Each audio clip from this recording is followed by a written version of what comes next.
Hi everyone.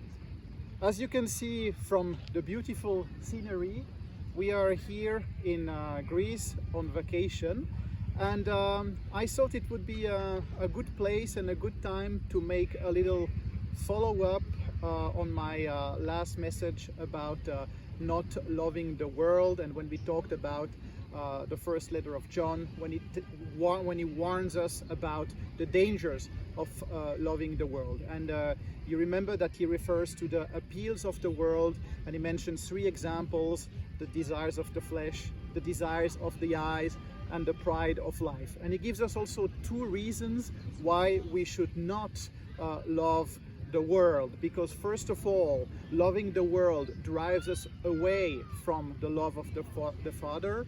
And secondly, the world as it is with its desires is actually passing away. So this is not eternal. This is not our eternal place here. And actually, I was at the beach with my wife a few days ago.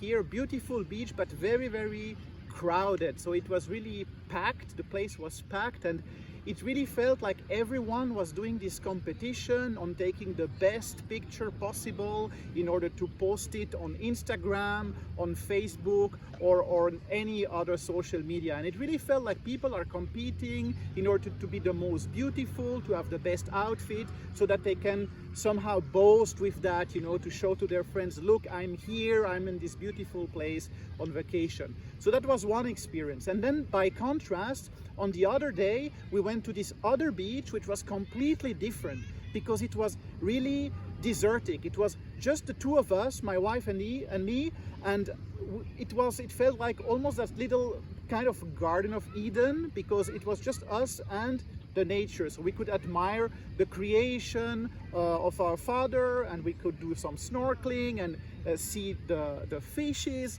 under the water, and it was really beautiful, you know. And at some point I felt, well, couldn't we just stay on that little isolated beach, because it seemed that we were somehow cut off from the world and from all this trouble of the world and from all these appeals from the fallen world. And that brought me to this thought about seclusion from the world. You know, should we withdraw from the world? And you remember that in my last message I was telling you about the examples of the monks, and I was mentioning Bruder Klaus, this famous personality in Switzerland, who was a political man, who was very active in the world, very wealthy. He was married, he had 11 kids. And at some point he had that vision when he saw a horse eating a white lily, which was basically representing for him his worldly life starting to eat up his spiritual life. And then he decided to withdraw from the world completely, and he finished his life then as a hermit in a little house in the forest. And here, as you can see, we have this mountain behind us. This is Mount Athos in Greece. It's also a very special place because it's only inhabited by monks. We have 20 monasteries there, and it's kind of secluded from the world, even secluded from the rest of territory of Greece. It's a special region. Only monks are allowed. If I want to get in there, I need to have a special permit. So it's like the monks decided to really take a step back from the world and to be secluded somehow. And so you see these examples, you know, the life as a hermit trying to withdraw from the world. That was really a question for me. Should we seek that? And I think when I was reading about the monks and the life in the monasteries, I also noticed one thing that is very important. A monastery always has hospitality as the number one rule. So if anyone knocks at the door there or asks for food, they will always provide you with hospitality. And same in the example of Bruder Klaus in Switzerland, when he went to live as a hermit, he was still providing advice, providing help, providing prayer for the people who were coming to him. So I think what is important to realize is when we talk about monks and hermits, they never decided to completely withdraw from the world. They never said that they don't want to have anything to do with the world anymore. They just took a significant step back, but they're still available to help. So I think the real question for us should not be so much about seclusion from the world, but rather what should we do in order to live according to Christ's example. So that's really the real question for us. And Jesus gave us a gospel of simplicity. It's not a gospel of prohibitions. Jesus didn't tell us that we should withdraw from the world, that we should step out from the world. He said, you are in the world. Although you don't belong to the world, it's possible that the world will actually hate you. He says that in many places, also in John's Gospel. So Jesus doesn't tell us to withdraw from the world. What he tells us is actually very simple. It's a gospel of simplicity.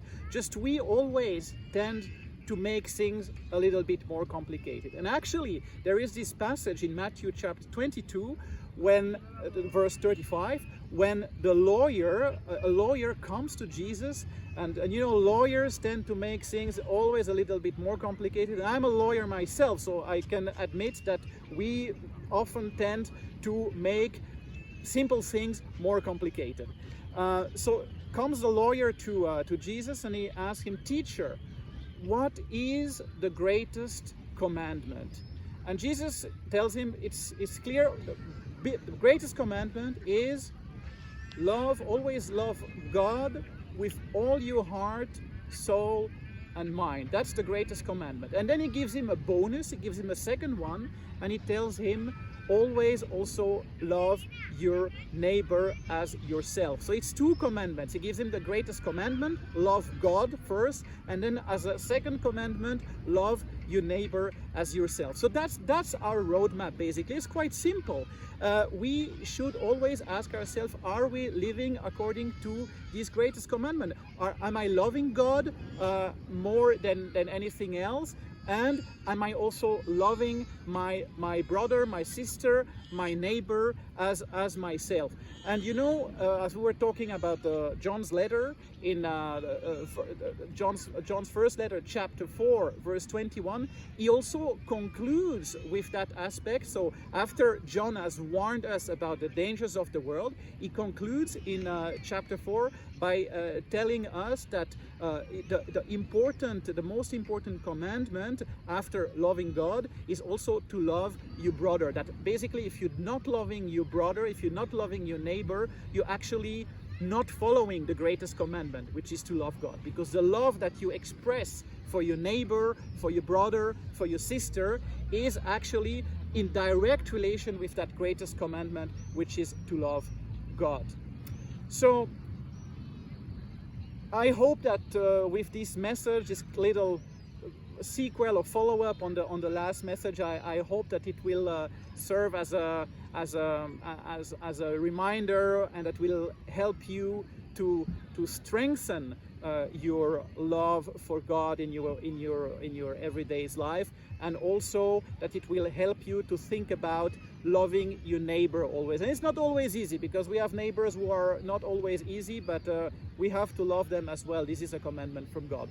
So this is my prayer for you and for all of us, that we may be strengthened and that we may follow these commandments better and better every day. And with that, I wish you a great summer.